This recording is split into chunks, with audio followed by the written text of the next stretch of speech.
고구려가 계속해서 신라를 압박하니 그때 신라 왕이 진평왕이었고 진평왕이 원광법사를 불러서 야 고구려가 우리를 이렇게 힘들게 하는데 지금 수나라 황제 양제가 야심이 가득 차니 그놈한테 좀 꼬드겨 가지고 고구려를 공격하게 하자. 원광법사야 군대를 구걸하는 표를 쓰거라. 걸, 사표, 군사사자, 구걸할 걸자. 그러니까 원광법사가 아니 전하 내가 그래도 일국의 승려인데 다른 나라 군대를 빌려다가 또 고구려를 쳐들어가게 하면 나에게 전쟁을 일삼게 하는 글을 쓰란 말이냐. 내가 살생을 금해야 되는 승려인데. 그래서 이런 명령을 하는 왕이 너무 하십니다만 내가 대왕의 녹을 먹고 사는 신라의 백성이니 대왕의 명령을 받들겠습니다. 그래서 신라에서 611년에 수나라로 걸사표가 건너갑니다. 이건 쉽게 이야기하면 신라가 수나라가 고구려를 정벌해주면 후방을 교란하겠습니다라는 거잖아요. 그러니까 수양제 입장에서는 와 됐다 이제 쳐들어가자. 그래서 이제 병력을 준비하는데 이게 1차 세계대전 이전에 인류 역사상 세계 신기록입니다. 113만 병력이 실제로 고구려를 향해 출병합니다. 우리가 뭐 삼국지에서 조조가 적벽대전 때 80만 대군, 이 80만이 이제 송건과 유비의 연합군에게 패배하는데 실제로 그 기록들 보면 80만이 아니다는 설이 많죠. 그런데 이때 수나라의 113만 병력은 기록이 너무너무 완벽하게 드러납니다. 물론 원래 이제 진짜 정규군 한 30만 정도였는데 보급병까지 해서 113만이었다는 기록도 있고 그 다음 113만이 전투병이고 보급병까지 하면 200만이 넘었다는 기록이 있는데 제 생각에는 조금 전자 쪽에 가까운 것 같아요. 근데 이 전자 쪽이라고 하더라도 113만은 1차 세계대전 이전에는 세계 신기록입니다. 1차 세계대전 이후에 특히 이제 2차 세계대전 가면 뭐 여러분도 아시다시피 히틀러가 독일군 100만 이상을 러시아, 소련 땅에 쳐넣고요. 중일전쟁 때 일본군이 100만 이상을 중국 대륙에 쏟아부었는데 소련 땅하고 중국 대륙은 고구려 영토의 10배 이상씩 큽니다.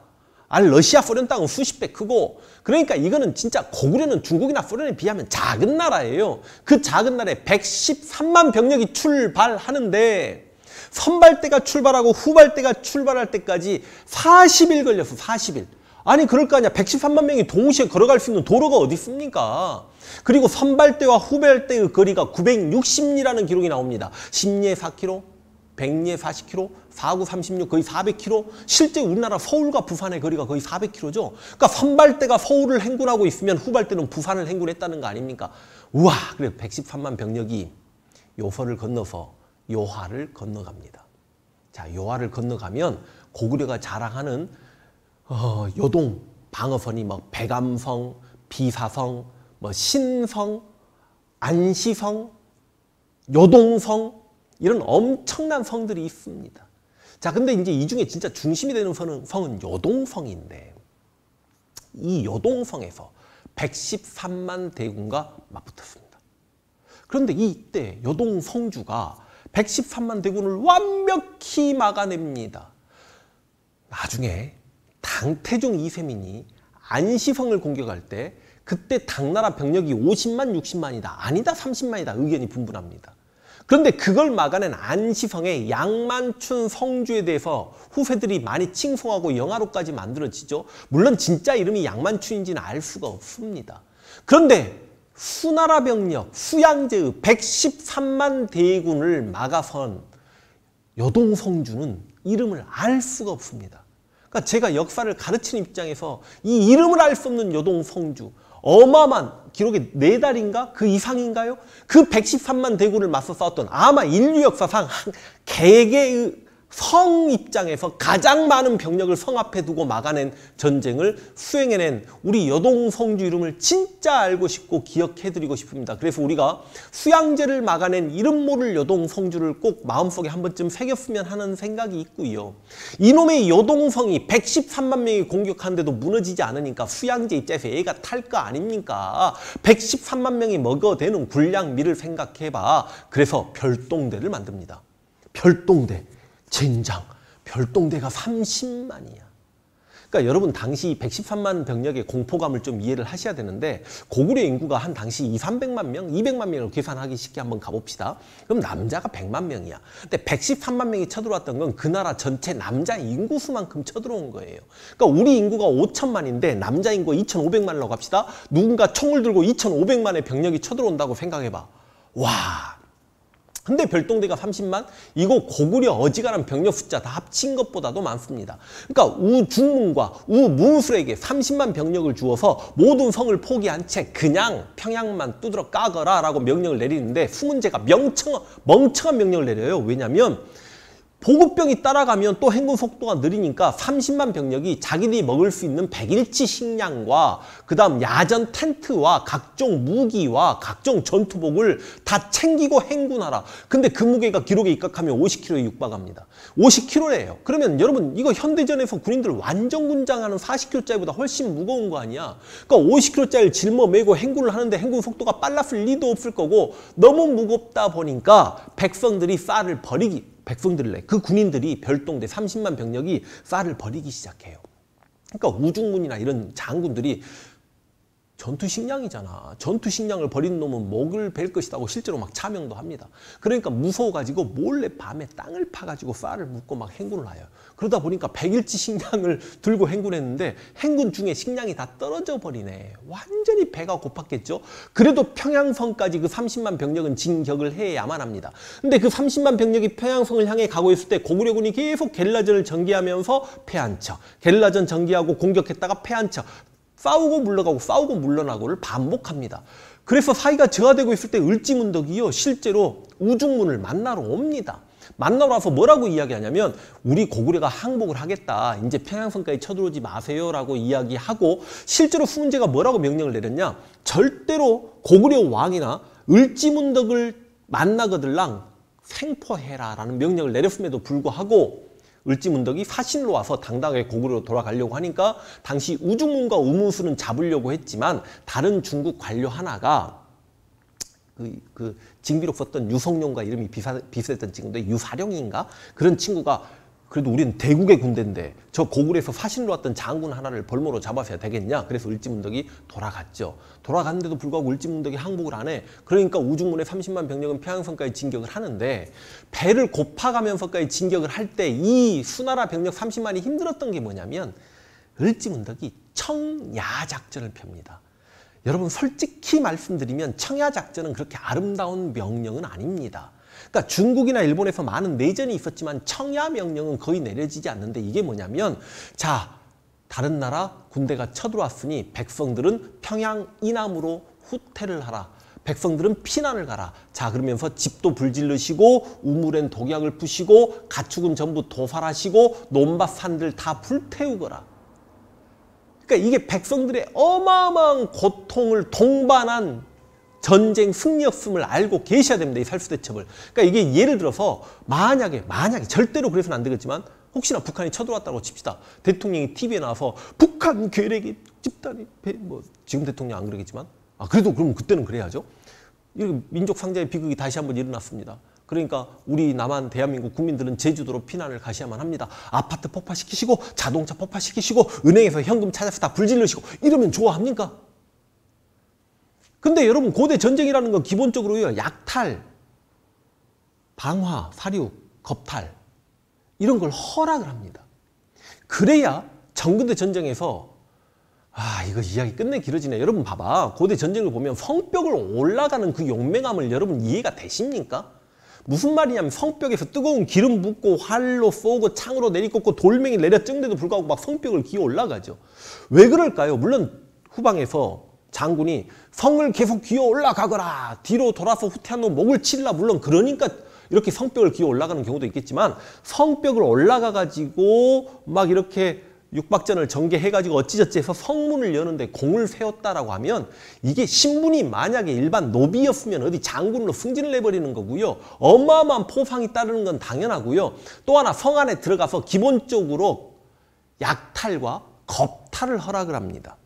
이 약탈은 이게 얼마나 큰 거냐면 당시 가난했던 서민층들이 전쟁에 참여해가지고 어떤 귀족집에 들어가서 금은보화 한 번 챙겨오면 자기가 평생 만질 수 있는 돈을 벌게 되는 거예요. 그러니까 정근대 전쟁에서는 기본적으로 그 병사들이 국가의 의무를 다하는 과정에서 전쟁을 수행하기도 하지만 돈을 벌기 위해 다른 나라 전쟁에 그러니까 공격에 원정에 참여하는 거라고 알고 계셔야 되겠고 또 하나 지금이야 우리가 이제 이런 좋은 향들을 다 맡고 살아서 뭐 그런 일은 없겠습니다만 옛날 그 천한 사람들은요 귀족 여인의 붕냄새만 맡으면 이성을 잃어버린다라고 합니다. 근데 그 천하게 살았던 사람들이 귀족 여인을 범할 수 있게 되죠. 그러다 보니까 성 안에 가장 먼저 들어가고 싶어하는 욕망이라는 건 생겨나는 겁니다. 그런데 그 30만 병력이 자신의 식량과 무기들을 짊어지고 막 미친 속도로 평양을 향해 내려가는데 모든 산들이 불태워져 있고 우물은 독약이 타 있고 그러니까 물도 떨어지고 그다음 약탈할 것도 없고 사람도 구경하기 힘들고 사기가 저하되죠. 근데 그럼에도 불구하고 이 30만 병력은 평양까지 가야 돼. 왜?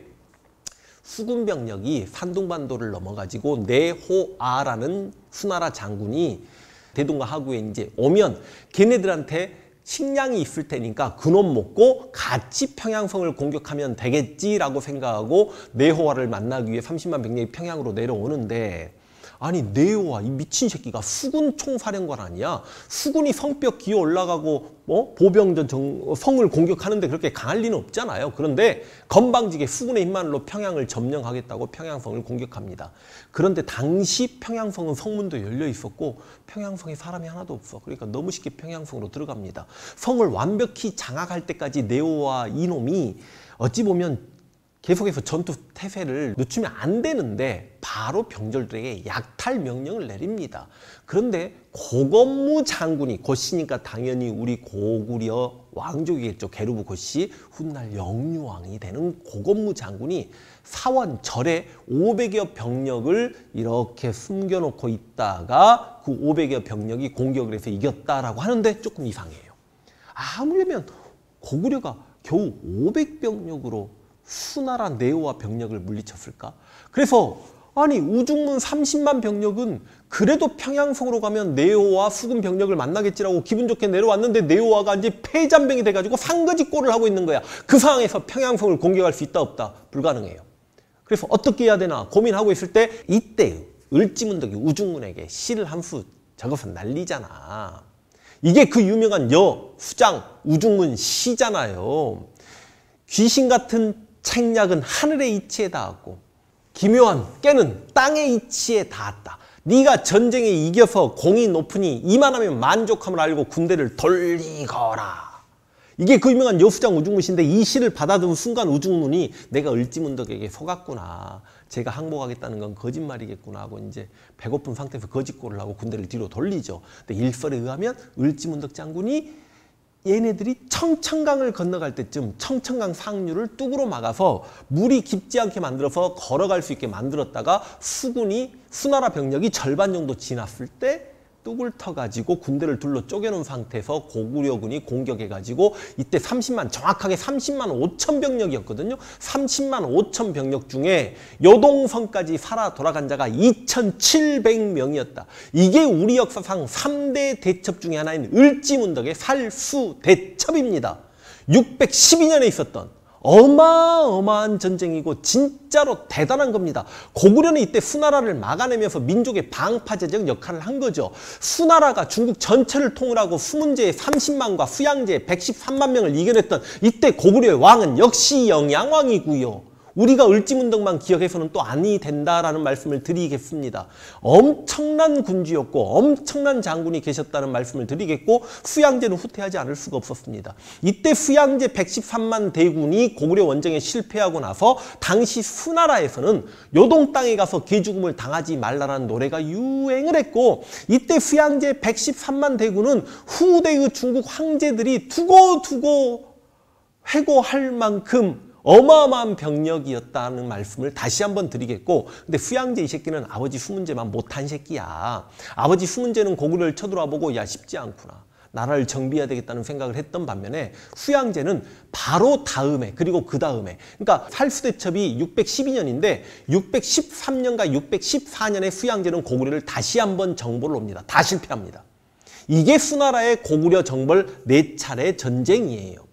그런데 수양제가 이렇게 고구려에서 다 패배했기 때문에 우리가 세계사를 공부할 때도 야 위진남북조를 통일했던 수나라가 왜 그렇게 단기 멸망한 거야? 라고 이야기하면 무리한 토목공사 대운하 공설과 고구려 원정 실패다라고 이야기하는 게 틀린 말이 아닌 거죠. 실제로 이제 후양제는 반란이 일으켜서 자신의 부하들이 칼을 들고 자기를 죽이려고 하니 칼에 찔려 죽으면 너무 아플 것 같아. 그냥 나를 목을 졸라 죽여주면 안 되겠니 하고 허리띠로 이렇게 허리띠를 주니까 부하들이 허리띠로 목을 졸라 죽였다는 그 후양제, 중국인들이 가장 싫어하는 황제 중에 한 명입니다. 실제로 후양제가 살수대첩 때 후퇴하면서 그 우문술인가 우중문도 그랬는지 모르겠지만 우문술을 쇠사슬에 묶어가지고 이렇게 묶어놓고 후퇴를 했다라고 하죠. 고구려인들아 마음대로 죽이거라. 얼마나 미웠으면 그랬겠습니까? 근데 그게 무슨 장군 잘못이야. 자기가 멍청해서 그런 거지. 자, 이렇게 살수대첩을 말을 빨리 했더니 빨리 끝났나요? 오케이. 이제 살수대첩 이후에도 흥미진진한 이야기들이 계속됩니다. 문제는 우리가 612년에 을지문덕이 살수에서 이렇게 엄청난 승리를 거뒀는데 제가 613년과 614년에도 수나라가 공격했다라고 했잖아요. 근데 613년 이후부터는 을지문덕의 기록이 어디에서도 등장하지 않습니다. 우리 역사상 3대 대첩의 승리를 가져다 둔 을지문덕 장군이 어떻게 돌아가셨는지 생물조차 알 수 없으니 이거 역시 참 안타깝기 그지없다는 말씀을 드리면서 우리가 오늘 기억해야 될 인물 영양왕과 을지문덕 땡큐.